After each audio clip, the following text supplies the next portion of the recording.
Welcome back. Today we're breaking down Stanley Kubrick's The Shining. This film is full of subtle details, hidden symbols, and visual trickery you probably missed. So get ready because we will explore all the hidden secrets of the Overlook Hotel, from the impossible architecture to the deeper meanings behind the film's iconic moments. Trust me, by the time we're done, you'll see The Shining in a whole new light. Kubrick was a master at layering his films with meaning, and this one is no exception. There's a reason it's still being analyzed decades after its release. Let's start with something you might not have noticed: the impossible architecture of the Overlook Hotel. Ever wonder why it feels so confusing? Kubrick designed the hotel's layout to mess with your head. In one scene, Danny rides his tricycle around the hotel and ends up at the same spot twice, even though that shouldn't be possible. Kubrick is playing with our sense of space, making us feel as lost as the characters. Then there's Ullman's OCA, where Jack Torrance has his job interview. There's a giant window behind Ullman that shows a nice view of the mountains, but if you pay attention, the room's layout makes it impossible for that window to exist. Kubrick throws in these little inconsistencies to create a subconscious sense of unease, making you feel like something's wrong, even if you can't quite put your finger on it.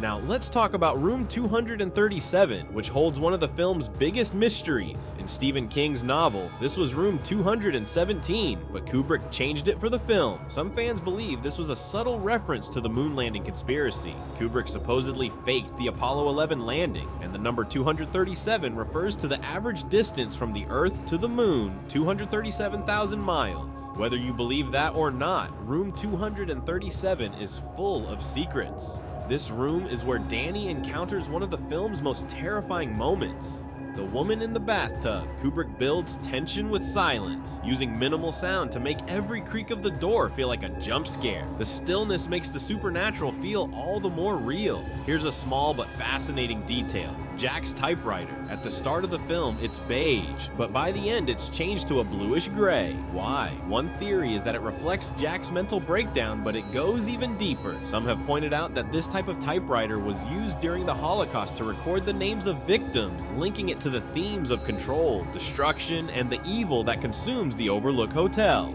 The typewriter also symbolizes Jack's frustration and creative failure. He's trapped in this repetitive loop, just like the hotel traps its victims. And as the typewriter's color changes, so does Jack's grip on reality.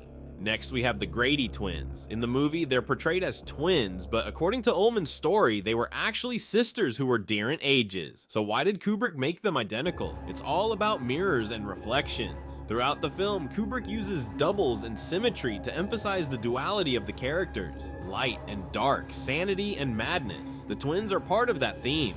Mirrors play a crucial role in The Shining. Nearly every time something supernatural occurs, there's a mirror nearby. It's as if the hotel is reflecting the character's inner demons. And let's not forget the iconic read room scene. The word only makes sense when seen in a mirror, another nod to the idea of hidden truths.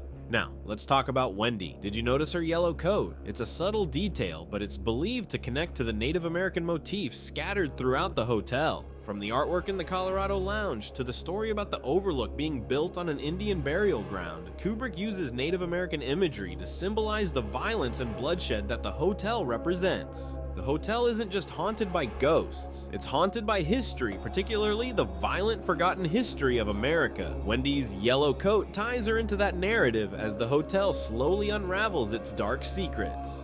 Then there's the Elevator of Blood, one of the most famous scenes in horror history, but there's more to it than just shock value. The blood pouring out of the elevator represents the violent past of the hotel, as if all the horrific events that took place there are finally bursting to the surface. Kubrick filmed this scene with practical ETEs, and it took days to get it right. The blood flows slowly, almost deliberately, adding to the sense of unease. Some fans believe the blood is symbolic of the hotel's connection to the genocide of Native Americans, representing the hidden violence that stains the hotel's past. It's a powerful image that sticks with you long after the film ends.